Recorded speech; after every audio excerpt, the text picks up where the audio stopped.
Good morning. Welcome. I'm Niera Cui, and today I'm representing the Mission and Peace Committee. This issues class was organized by the Mission and Peace Committee. Over the past 6 months, as you know, members of our congregation have been walking alongside the refugee family that our church supports.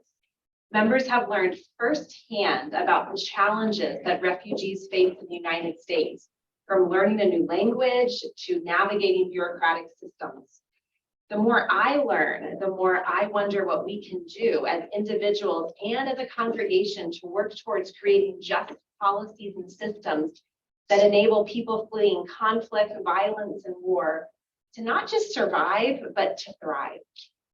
So with that in mind, I am really excited to welcome and introduce our speaker today, Mrs. Susan Krehbiel, to talk with us about ways that we can help refugees and asylum seekers through advocacy.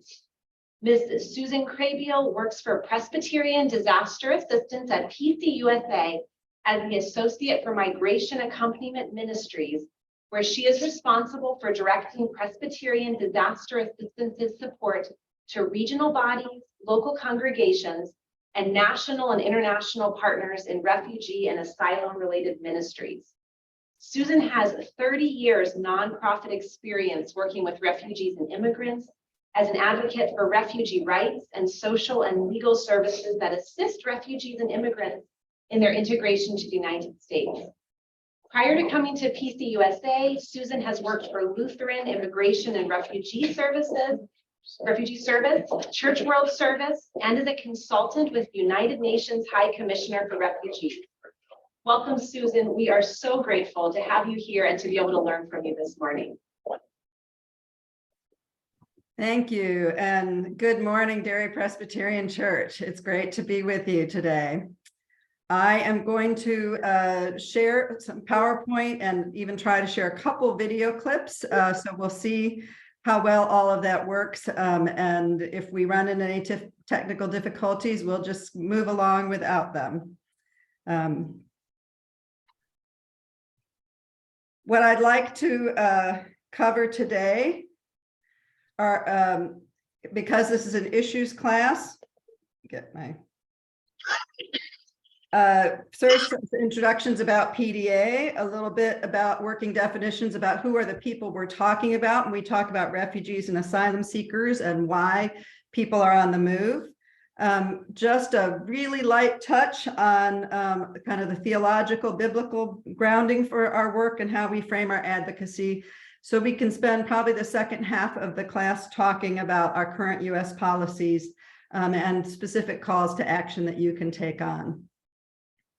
So many people in the Presbyterian Church are aware of PDA's mission and primary mandate that we often think of is a ministry of relief and response to national and international disasters.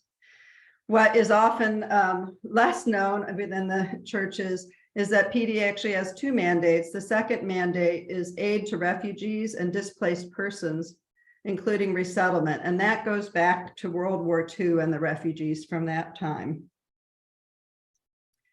Our work is really informed by how you work in the United States. And so in surveys we've done of Presbyterians across the country, we asked how they get involved in ministries with refugees and asylum seekers and other immigrants in their community, through financial support, through direct engagement like you all did in the sponsorship of the Syrian family, advocacy, and of course Presbyterians love education and they're good at doing education for themselves and for their community. And so our work really mirrors that. We do grant making to local initiatives that are funded with Presbyterian leadership. We are a member of Church World Service, and so we provide financial support to their ministry, and we really support all of these different ways. So when we think about people on the move, we think about people that have left their countries and people that are internally displaced. Right now in the world, we have about 100 million people that have been forcibly displaced from their homes due to violence, persecution, human rights violations. Almost half of those are in their country of origin. So they've been forcibly displaced within their country. And the other half have been forced to flee. Many people hear these two different terms, refugees and asylum seekers. And it causes a lot of confusion. Who are we talking about when we use these two things? These terms really come out of the international agreements about how we as an international community respond to people who are forced to leave their country of origin. Asylum is the legal term for meaning protection. That's what that means. It's seeking help, seeking safety, seeking protection. And it comes from an agreement that if your own country, your own government can't or won't protect you, that as a global community, we agree, other countries agree to offer that protection. And most importantly, not to turn you back to that violence and not to that threat of death and persecution. So I say refugees and asylum seekers are really two sides of the same coin. And asylum seekers is the term used to mean that the country has yet to recognize you. So you become a refugee because you seek asylum. Now, in the US, we went one step further and we actually coined a term, asylee. We're the only country in the world that uses this term. So if you are seeking asylum from the US, so you've made it to the US border or you've entered into the US, that's where you legally can seek asylum. You can't seek asylum from outside. If you do that in the United States, then you become an asylee. If you're recognized and offered asylum in other countries, the term is refugee. So when you think of the Syrian family you came in, they came in as refugees because somebody else already granted them asylum in another country. And then the US said, we will take them as a long-term solution. So they're already a refugee. Resettlement is the solution for those refugees. When we look at these two pictures, I think often people think that the vast majority of US citizens anyway, and residents think the vast majority of the world's displaced are trying to come to the United States. But I will note that the photo down on the right with the man in the middle carrying the baby is actually in Hungary back in 2015 when Syrians were leaving that crisis. In fact, about 3/4 of the world's refugees stay within the region of their home country. Why? Because they want to be able to go home. So yes, we do have growing numbers of people coming to the US border in search of safety, because we also have growing numbers of people on the move around the world seeking safety. Now, I am very conscious that I am not a person with a refugee life experience. And so I want to share with you just one snapshot, one story from a gentleman from Cameroon. Many of you may be aware of the conflict in Cameroon between the English-speaking, the Anglophone Cameroonians, and the French-speaking Cameroonians. The government in Cameroon and the majority in Cameroon are French-speaking, but there is a significant region of the country that for decades has been English-speaking and given a certain amount of autonomy to live and work in English. And that has changed in recent years and led to pretty serious conflict and persecution of English speakers. So I want to share this quick clip from Daniel, who came to the United States, and I am glad to say was granted asylum and is now able to stay in the United States. Some people were shot dead, some people were beaten and injured, and the majority of who were deported were arrested, and all taken into military camps, from sent to Germany, from sent to Dallas, from detained in Canada. So unfortunately, those people were arrested and all taken in Canada.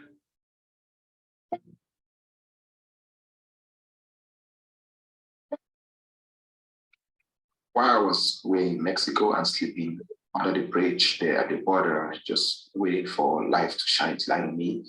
Again, this amazing lady I mentioned earlier, Gary, visited the border with donations and supplies and food supplies and sanitary supplies. My morale was so boosted, and I was like, somebody could give her life, family, to serve people. And it's always been my dream as well to serve and make sure that people take care. After I was released, I made a connection with her.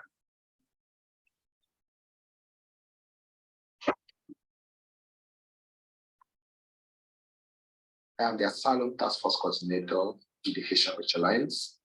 I am also the Bond Fund Coordinator for the Black Immigrants Bail Fund, as well as the founder of the Cameroon Advocacy Network, work around highlighting the issues that Black migrants and home migrants are facing down the border and across the country. I don't know why, first of all, people are supposed to be held in such conditions. Just the fact that you're locked up, you're deprived of your freedom, you have not committed any crime. Remember, one life you change or one life you help is a family, a generation, and an entire country that is going to feel bad. So when organizations and activists and individuals come together in order to advocate for immigrants and for migrants, it's always stronger because community, we are stronger together. I'll just say that every single individual, every single person I helped has been very, very meaningful and remarkable.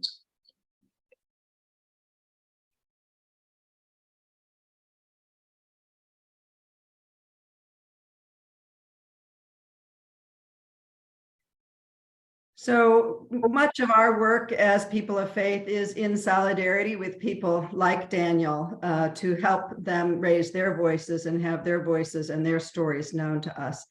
I'm just curious, of those of you who are present this morning, how many of you have been involved with the Syrian refugee family or with other any direct relationships experience? Yeah, that's great.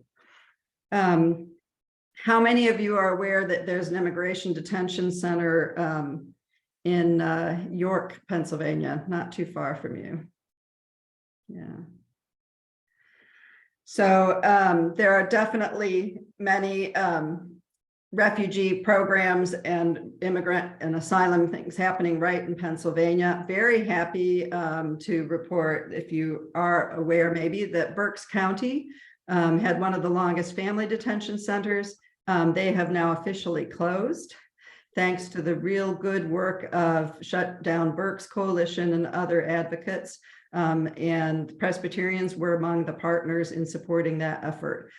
They're actually, on February 1st, I just got an email celebrating the official closure of Berks County as an immigration center. So you will hear me talk about refugees, asylum seekers. The other term that's often used is forced migrants. That is a way of distinguishing between somebody who may choose to move to get better work or education or things where they really have a choice in where they live. And it's often been used to say that not always do our international and US laws recognize all the reasons that people are forced to move. So people that are moving because of what's now often connected to climate change, a lot of the natural disasters, the flooding, the droughts, those are not typically recognized within the refugee definition.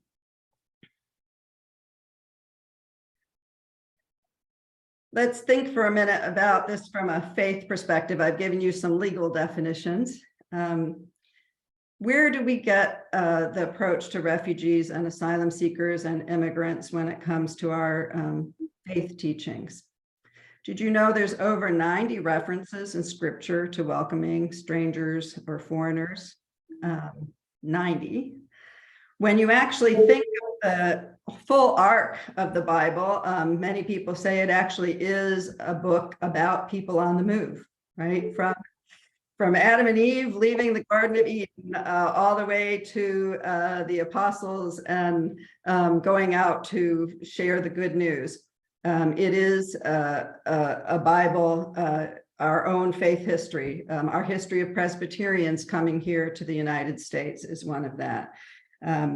So that becomes a guiding force for us, and we share that with many of our faith partners. PCUSA is part of the Interfaith Immigration Coalition, and we share our faith teachings across Christian and Muslim and Jewish, and it's amazing to find that in all of those faith teachings, there is a very strong commitment to welcoming the stranger and the newcomer. This past June was our General Assembly for the Presbyterian Church USA. And my advocacy and the advocacy of national office is directed by General Assembly decisions. So General Assembly decisions for individual Presbyterians are advisory. But when it comes to, sorry, I think I'm getting an echo.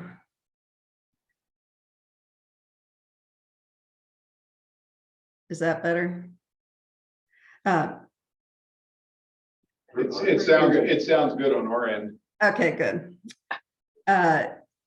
For Presbyterians at the local level, General Assembly decisions are advisory, but for national staff like myself and staff in the Office of Public Witness, that's actually our framing for what we can and can't advocate. So this past year, we were very pleased with some of there were 4 different General Assembly overtures that were specific to immigration. And one of them was to declare the Presbyterian Church USA a church of sanctuary and accompaniment.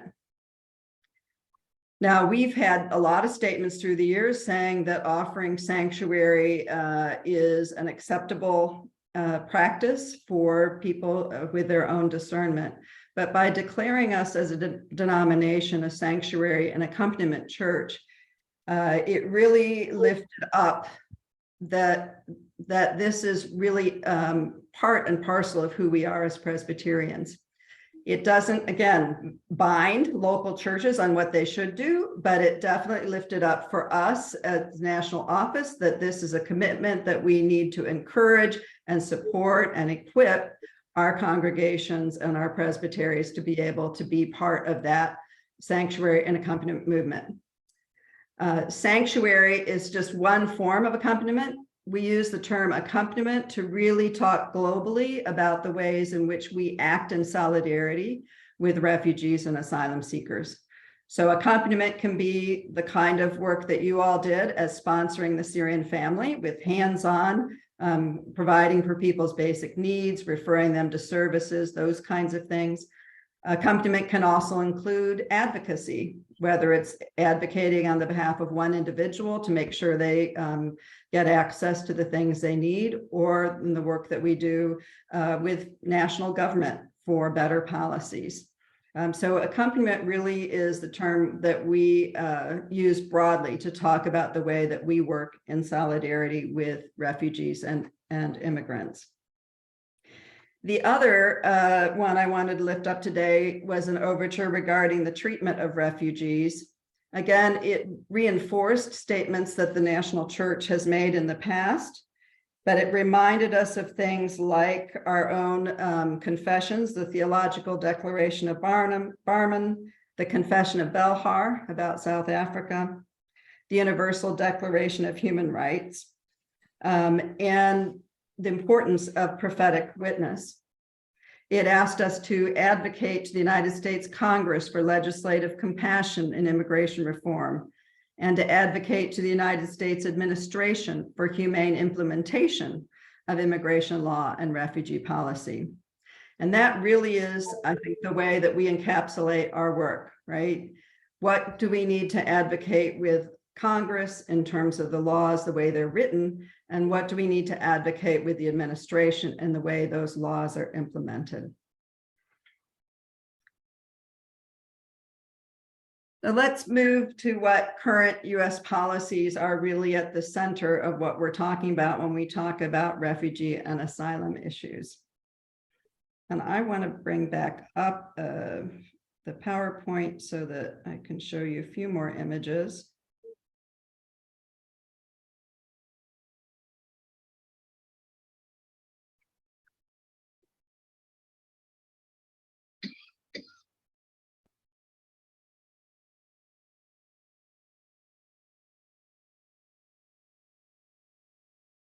Sorry, we were shut dead. Sorry.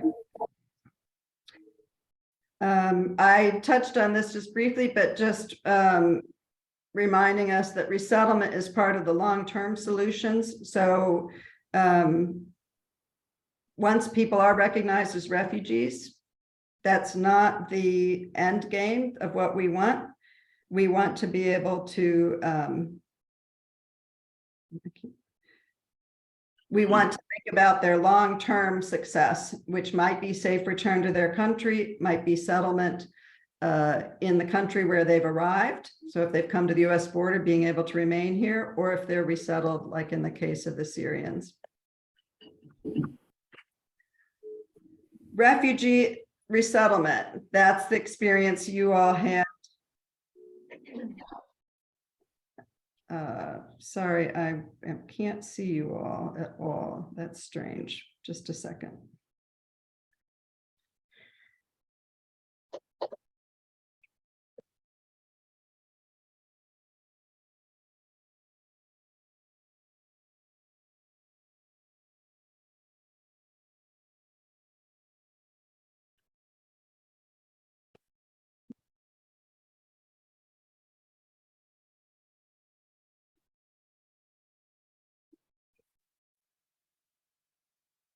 Okay, so let's talk about refugee resettlement. This has been a big program for the United States through the years. In this graph, you can see the annual ceiling. That is the goal that the US government sets every fiscal year, which starts in October. And the orange line is how many refugees actually came in towards that goal.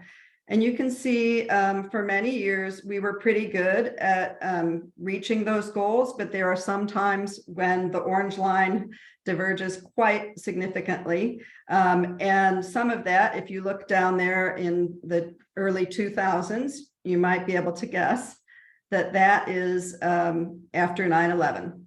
And the refugee resettlement program was paused. And it took us, as you can see, all the way up until really 2008, 2009, before we started to get better at meeting those goals. Then in 2016, with the change of government, we had almost the complete stop of the refugee resettlement program over the next few years. And you can see that the goal of how many people to be resettled dropped significantly. Interestingly enough, in 2015, there was a global conference, UN meeting, in which they had agreed to raise the ceiling for refugees admitted to the United States. But then with the change of administration, there was a complete departure from that commitment. For the last 2 years, there's been an effort to increase those goals, but without the infrastructure in place, we are woefully slow in being able to do that. This fiscal year, which started in October 1, so between October 1 and December 31st, 6,750 refugees were admitted to the United States. That's only 5.4% of the goal, right? Because 1/4 of the year, and we've only made it to 6,750 out of a commitment of 125,000.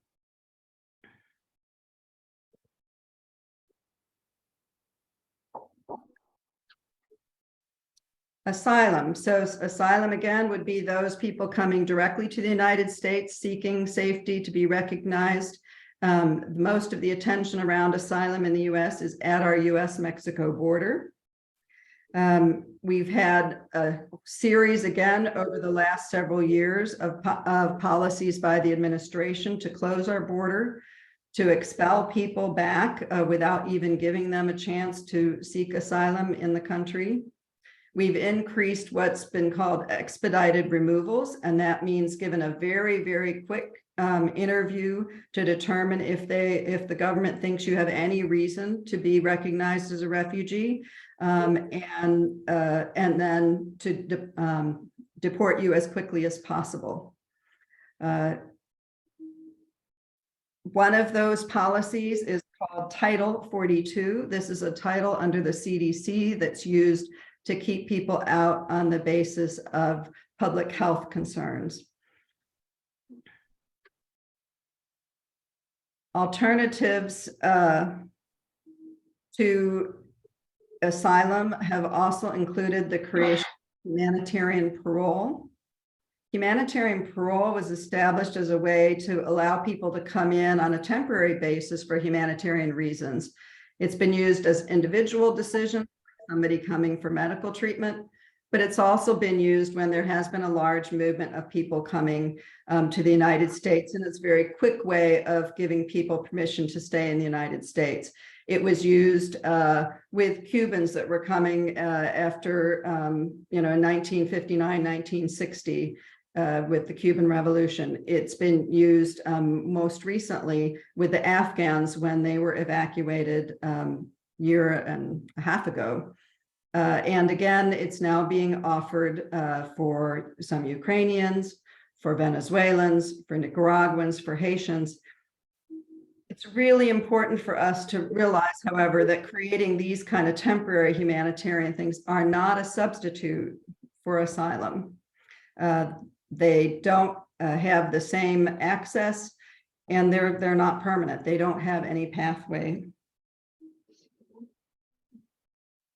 We mentioned the Immigration Detention Center in York. This is a map of all the U.S. immigration detention centers. There are about 200 of them. The hearts on the map represent where there are established visitation programs, and that certainly is another form of accompaniment that people do, is visiting people in detention. The red dots on the map are the privately owned facilities. And although it might look like they're fewer than the blue, those are the largest facilities. And so actually the majority of people, when you think of the number of people detained in immigration detention, are actually detained in for-profit facilities. There's lots of concerns around the use of detention, that it's very difficult to have legally enforced standards. The reports are continuous about the lack of standards for medical care, for food, for just basic living standards. It's arbitrary. Whether you get detained or not detained often depends on what beds are available on that day or that week, and not about whether or not you need to be detained in order to uphold the immigration laws. It's very expensive. It makes access to attorneys even more difficult. The immigration legal process does not offer you legal representation. You have to find it on your own. So being in detention makes it that much harder. Not to mention that many of the detention centers are in very remote locations and difficult for attorneys to access. The lack of services. And then, as you can imagine, the high rates of depression and anxiety for being held in prison standards.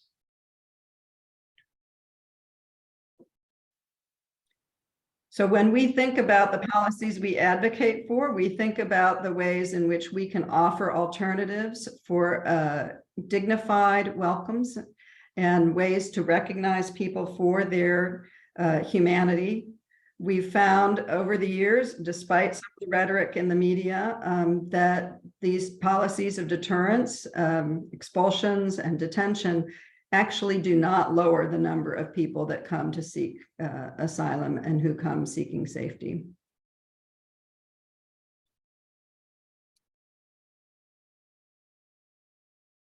So where are we in our current advocacy?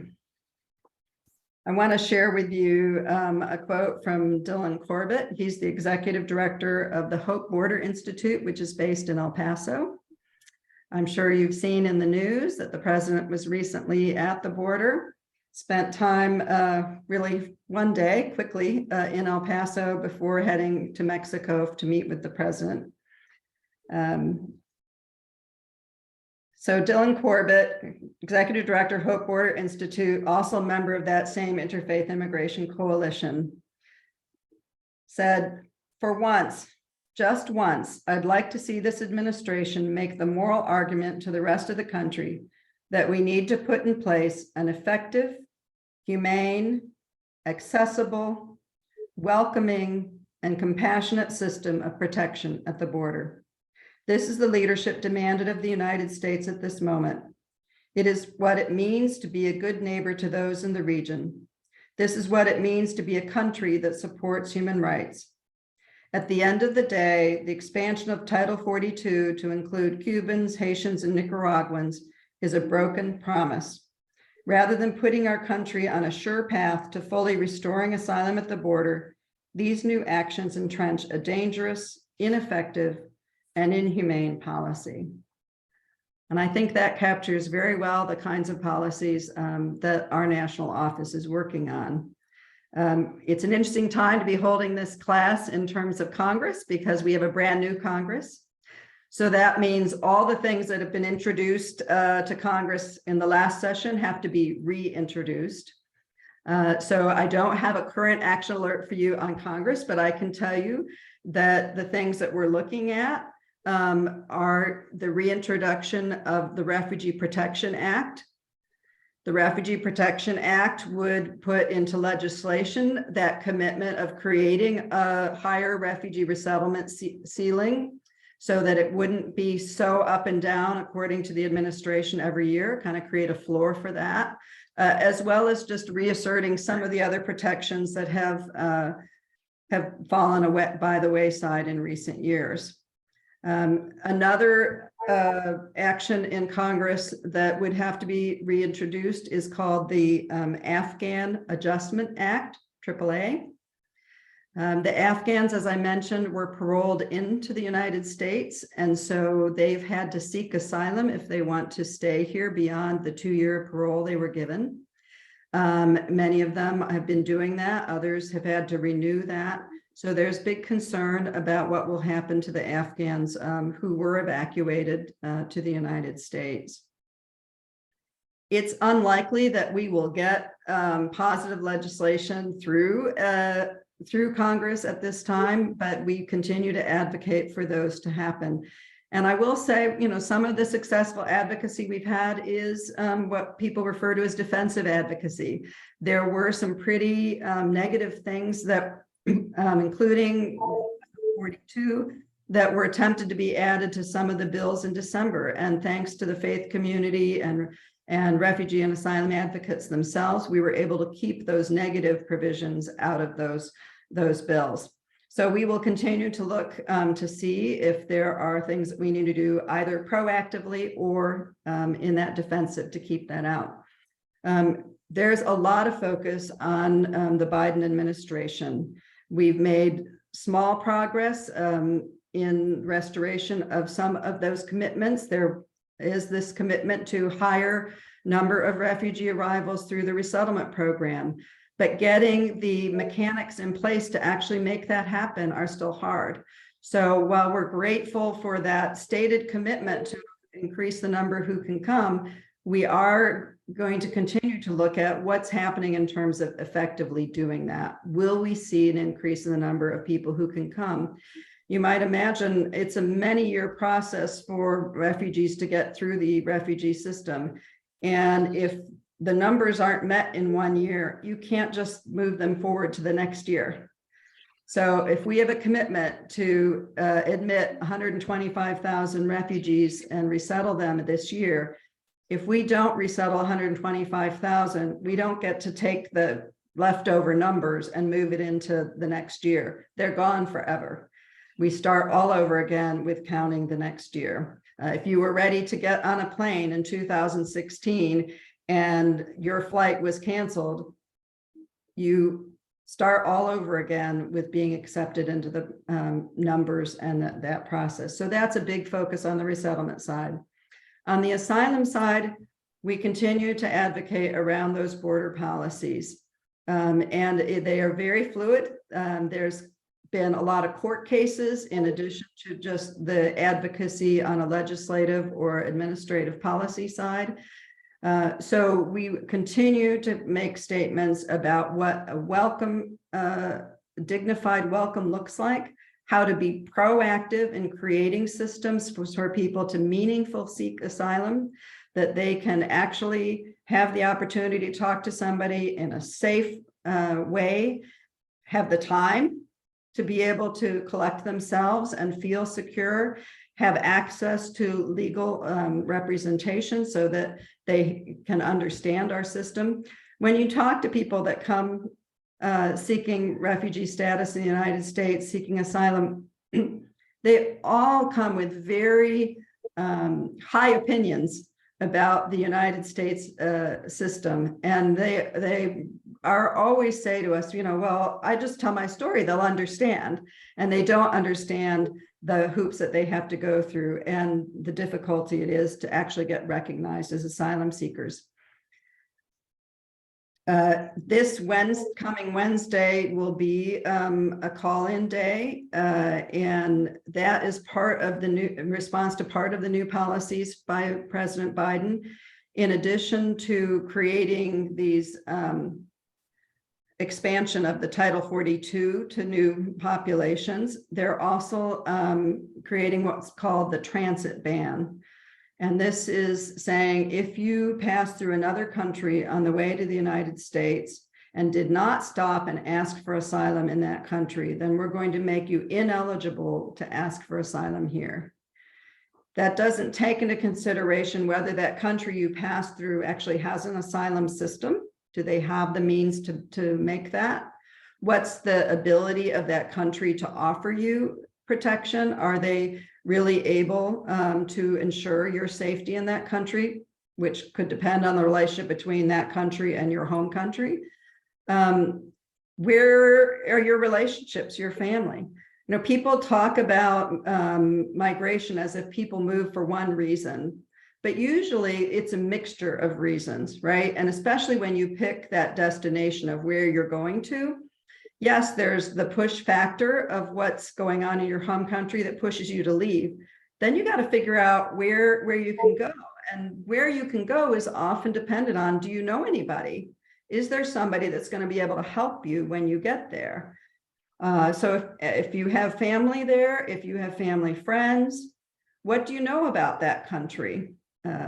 So creating a blanket kind of ban on seeking asylum because you went through another country doesn't allow any kind of analysis for all of those reasons that might make sense for why you would actually seek safety in the United States over another country. We already know the reports of people that have been killed, kidnapped, robbed in northern Mexico because of being expelled back there. So we can't assume that every place you transit through offers the protection that people are seeking. So those are the main areas that we're working on right now. PDA has a blog post, and we're working on a new post once we get the action alert for this new for the call-in day on Wednesday. So that will probably be going out Tuesday afternoon, Wednesday morning, because people are putting together a toolkit. But that would be a very immediate action that you could consider.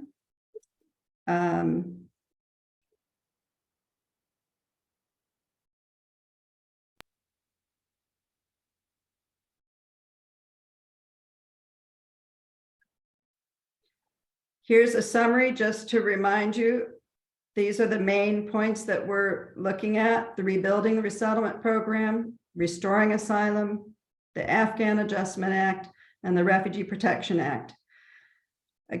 One of our major ways of framing our advocacy priorities is always solidarity with, not for, and centering the refugee voices, not our own. So when we think about how we do advocacy, you will often see in our toolkits, in our resources sent out, stories, voices like Daniel's that you already heard, so that you can be centering that.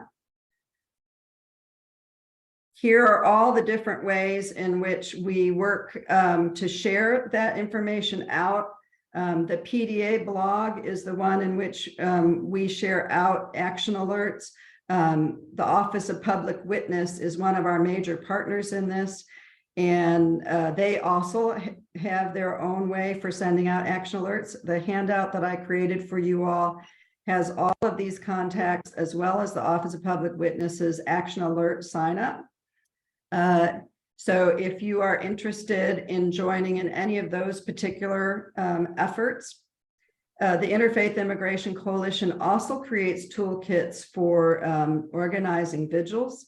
One of the ways we're often invited into solidarity with the immigrant community is in offering vigils, which are ways for us to show a public witness, but also with an expression of our faith. We're the ones known, right, for creating ritual. And so how do we bring ritual into that public square? And so a combination of those vigil resources and the different action alerts are really designed to support you in that work. The other thing I would mention is we put a lot of attention around World Refugee Day, which is June 20th. And so usually starting in May, we update our World Refugee Day pages at the PCUSA.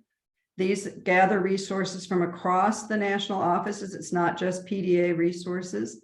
So if you type in pcusa.org/refugee, it will take you to the World Refugee Day page. And one of the things we developed during COVID was a guidance on how to do these online advocacy meetings with your legislative members. So, you know, if you're not going physically into the office, how do you set up a meeting with your member of Congress online through Zoom or even sometimes on conference call and hold an effective meeting? You already have an amazing resource in your own community of the Syrian family that you've accompanied.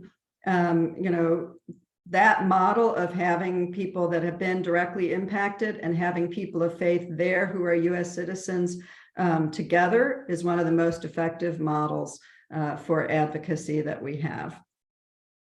So I've covered a lot of things, soup to nuts today on the asylum and refugee thing.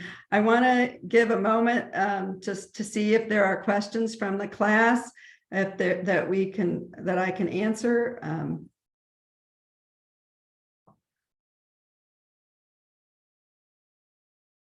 Reflections? Yes. Considering all the people who are backed up in our borders, is there, and the fact that Canada is welcoming immigrants, and I'm not sure what the status of those immigrants is and how they process them, but I did read that they're seeking up to 400,000 foreign immigrants every year to supplement their economy. Is there any way that some of the people who are being prohibited from entering this country could be, you know, we could help them get to Canada?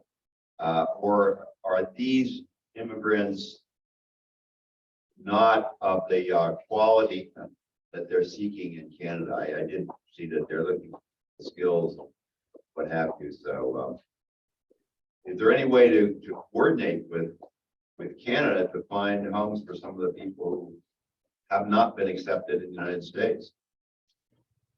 Yeah, that's a great question. And a couple things about that. So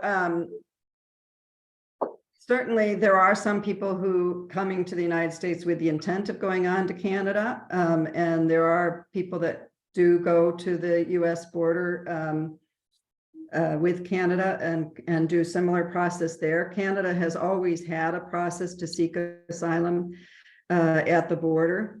And one of the big differences between the way they do it and the way we do it is even though the only way you can seek asylum is to have your feet on the soil of the country where you're seeking asylum, we put it in a punitive system. So you have to go through this immigration court process. It's quite lengthy and difficult. In the Canadian system, they do it in a much more proactive way. It's much more streamlined than what we do.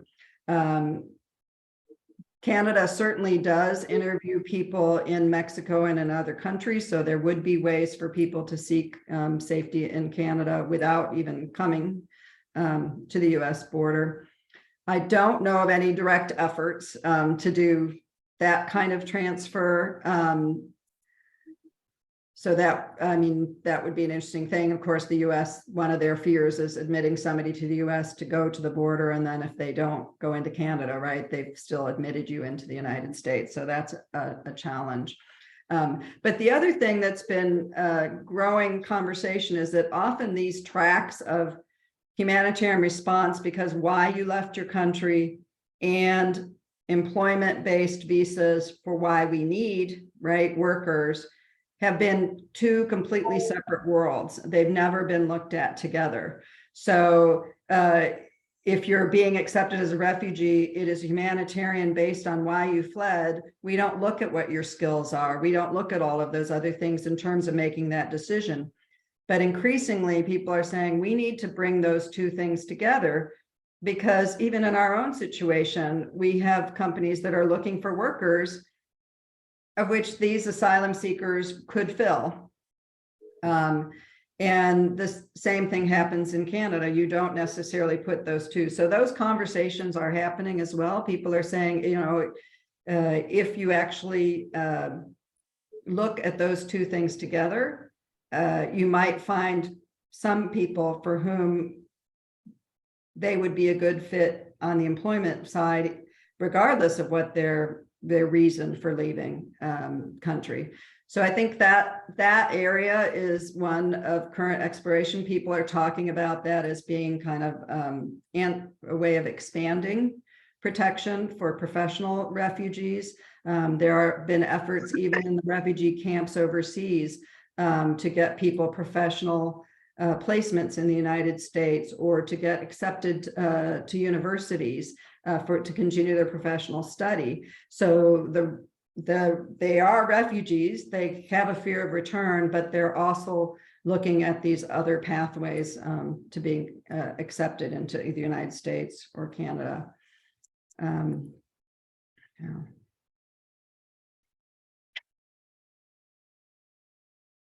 Other questions, reflections? Yeah. You mentioned that with the new Congress, it's unlikely that there will be any positive legislation. What do you think could get done, maybe even administratively, that would be a positive move in the next 2 years? Well, we're definitely still hopeful that there can be progress at the way things are processed at the US border. Our legislation going back to 1996 does increase the use of detention and this expedited removal process. Those are in law, so they can't completely end any of those practices. But there's a lot the administration can do. There's a lot of discretion in how that's applied and when that's applied. So we've had positive statements at times about creating a better system at the border that would be more proactive in terms of getting people into an asylum adjudication process, right? Where people can make a decision about whether you're not a refugee. Very concerned about using this humanitarian parole as a substitute, especially because the government has said we want to do that in country.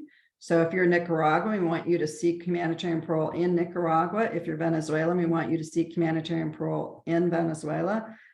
But they're fleeing that government. So how do you get a passport and see from the government you're fleeing, and how do you sit around safely for 6 months or longer in a country that you're actually trying to escape the persecution of that government? So, I don't know what the chances are of us being able to get that piece stopped, but that's certainly a major concern. I do think there's room for more support. We've seen some funding at the border to help the shelters that work along the border to provide housing and food and some of those basic needs.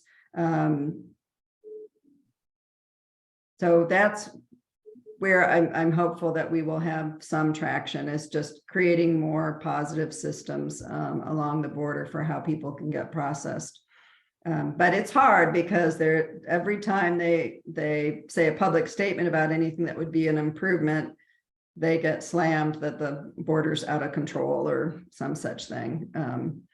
Whereas we've expelled more people in the last 2 years than we have in most of US history.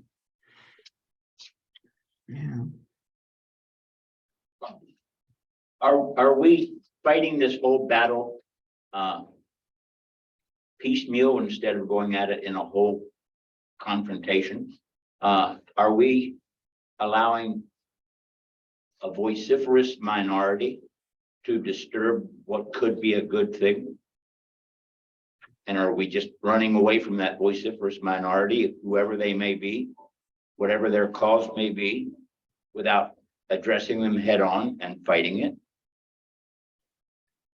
Yeah, it is really interesting. So yes, I think the short answer to that is yes, there have been efforts, and this is where Congress would be needed to make larger comprehensive reform. We've talked for years about comprehensive immigration reform on the overall immigration policies, but this has become true in the asylum world and the refugee world as well, that things have been, someone said it's kind of cannibalized. Everything's been pulled apart into different pieces. And instead of seeing it as a whole and working at the policies as a whole. So you will get, these individual policies related, like we just heard, Nicaraguans, Venezuelans, Haitians, like by nationality or by a particular situation as opposed to something comprehensive. And so it really has made it difficult. There's an interesting poll that came out just about a month ago saying that actually the majority of Americans based on that poll would be in favor of a just, fair asylum system, that they don't want just close the border and turn everybody away. But we don't hear that message. So it's, but yeah, the most comprehensive would require congressional action. And we're not there yet. The xenophobia messages have worked. And a lot of average Americans, when you talk to them, they've heard these messages to be afraid of the people at the border. And when you go and meet the people at the border, they're young mothers with children. There are fathers, in search of safety for their family. Their grandparents, they're, the people that we would want as our neighbors standing up for the rights of their community. So it's really, I don't know when we're going to get to that. I have started my career when Central American wars were going on, and we were just starting to build an asylum system as the US. The refugee law was passed in 1980. So the 1980s was all about trying to figure out what the refugee law would look like in practice. And now I feel like I'm practically back full circle to trying to reestablish some of the basic things that we committed to back in those days.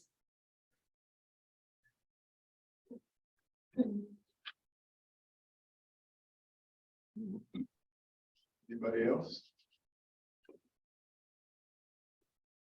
I have one more question, sorry.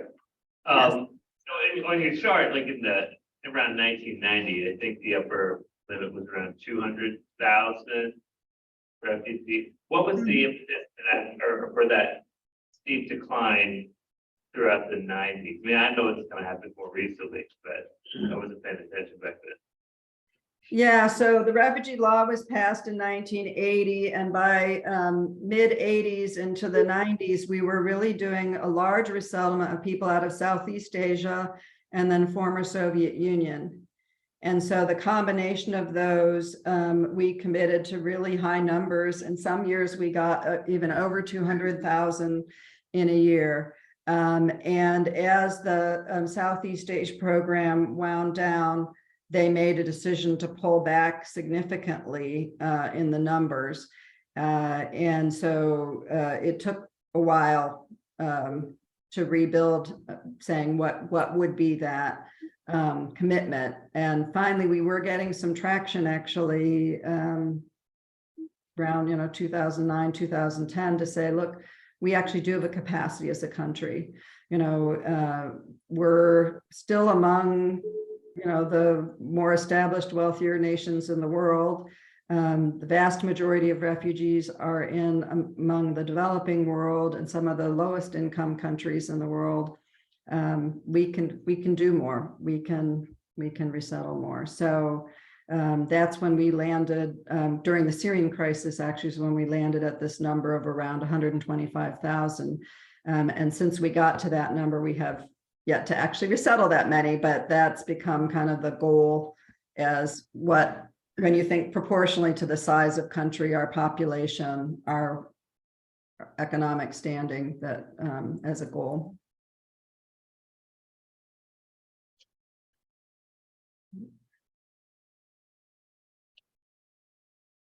Any other? I think that seems to be the question. Go ahead, Jay, go ahead. Well, if there are no other questions, just to say, Susan, thank you so very much. This has been so helpful to hear about this broader picture and the work of PDA. And thank you so much for your commitment over your career to working on this issue. And I think you've left us with a lot of important things to think about as we really wrestle with how we can work in solidarity with refugees and asylum seekers. So thank you so very much. We really, really appreciate it. Well, thank you for having me. And, I know you've got good company in neighboring communities there with the Church World Service office in Lancaster, the Pennsylvania Immigrant Rights Center. So you've got lots of resources there in addition to us. And if there's any way we can support you, let us know. Thank you. Thank you.